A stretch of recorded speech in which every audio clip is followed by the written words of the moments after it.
All right, good morning, everybody. My friend Sam here, our friend Sam here, he asked, what is my views? Do I believe that the world is 5,782 years old? Do I believe in evolution? I remember I was very obsessed with this subject as a teenager.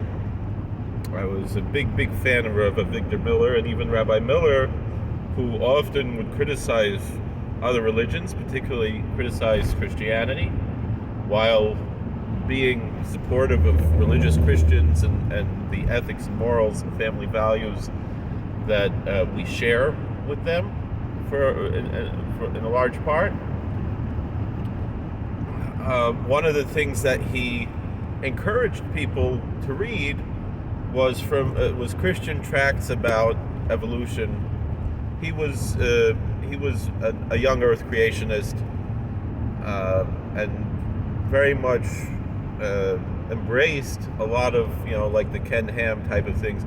Obviously, without the Christological implications that are connected to it, but with he was very much a young Earth creationist, Rabbi Victor Miller. In many ways, he was either an outlier among those who spoke about this issue, because you didn't really have a lot of rabbis who were that strong of being young Earth creationists. But for the most part, I would say in the Haredi world, his views would be kind of the standard among those who speak about this issue. I remember, although not necessarily so, but I'm talking about, for the most part, it's not on a lot of people's radar. If you go to, a Lakewood or Fallsburg, a regular Litvish yeshiva, or you go to Satmar or Bobov or anywhere else, for most people it's not on the radar. I'll just be honest. It's something that's really just mostly on the radar for Balei Tshuva and people who didn't grow up in the Haredi community. I'm saying among Haredim, among the modern Orthodox, there's much more discussion about it, and obviously a much more liberal approach to this question in general. So I remember, and the reason I'm mentioning this, I remember in high school, and I was a big chassid of Rav Victor Miller, and I'm still a big fan of his, and I was able to meet him twice, 2-3 times. I have his autograph. In any event,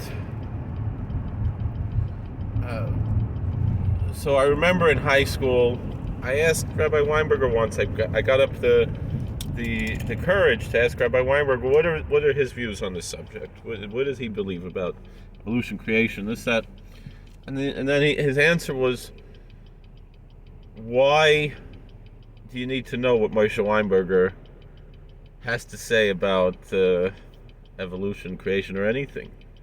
And it's the same answer I'm giving you. What difference does it make? What does Joe Kolakowski say about these things? What should matter is, what do the Sfarim say? What do the Gedolim say?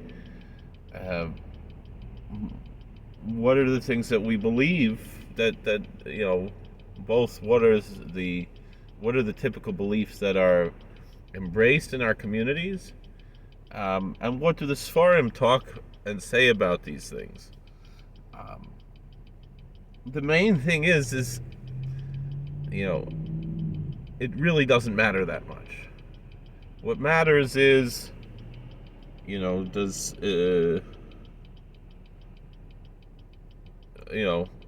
God do it? That's what matters. That's the main issue. Did God do it? Whatever it was, meaning if someone believes, that this is all by accident, right? Well, that's already outside of the norms of what any religious person even should really be thinking, is that everything just happened by coincidence, by accident. And so the question would only be, did God use evolution as the means of intelligent design, or did it just happen, or did God do something much more supernatural in creation? That would seem to go against the obvious things that the scientists seem to teach, although then again, you'll have the creation scientist type of ideology, the creationist ideology, that will try to debunk a lot of the science. And certainly that was what Rabbi Victor Miller embraced, but still nonetheless, some kind of a biological thing. There are a lot of questions that come up with both of these issues. First thing that should be noted before we talk about this question of evolution, which we won't have time to talk about, and there's much more to talk about.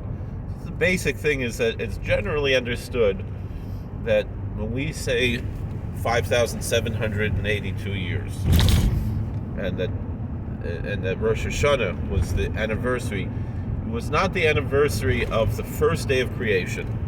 It was the anniversary of the sixth day of creation. Even though even though Rosh Hashanah cannot fall on a Friday or a Sunday or a Wednesday, but the main thing is it doesn't. That first Friday when Adam was created, that's what we commemorate on Rosh Hashanah. And then there's a whole question as to whether or not it was Rosh Hashanah or it was the first day of Nisan, all kinds of things. I'm talking in the Talmud, so these things are very complicated and they're not plain and simple. The reason I say this is that perhaps before Adam, a lot of people say things took a little bit longer, or even that there was a different creation, a special creation that happened. And although generally the way that our tradition looks at it is that they were, literally 7 days. For example, we recite, meaning in Halacha, we recite once every 28 years the Birkas Hachama, the blessing to thank God for the sun. Once every 28 years, right? And we always say it on a Wednesday because that's the fourth day of the week. The fourth day of creation was when the sun was created. Although again, there's discussion: was the sun created on that day? Was it placed in its where it goes on the day? So in any event, the point that I'm bringing out here is that these things are not so simple to say that. Obviously, it would seem that Chazal disagreed on a lot of these things, that our sages in the Talmud and the Kabbalistic writings had a lot of disagreement when it comes to these things. But, so I know Rabbi Bart Sadok, for example, who has a lot of respect for Rabbi Victor Miller, but obviously strongly disagrees with him, and he brings from Kabbalistic works, which Rabbi Miller I don't think was really a big expert in Kabbalistic works. He was a big expert in the Talmud. He knew the Babylonian Talmud by heart. And generally, if someone asked him about something that was mentioned in a Kabbalistic work, he said, "Well, it's not mentioned in the Talmud." That was his answer.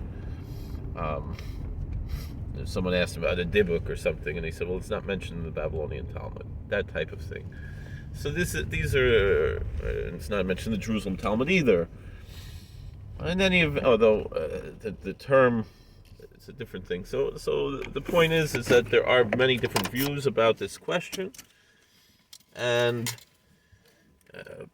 it's not really for me to say. It's better to do the research and find out what the different Gedolim, what the different great rabbis taught throughout the years, and we realize it's not one of the 13 principles of faith to believe that the earth is literally was literally created in 6 days. The main thing is to believe that the Torah is true, and whatever that truth meaning is, the Word of God.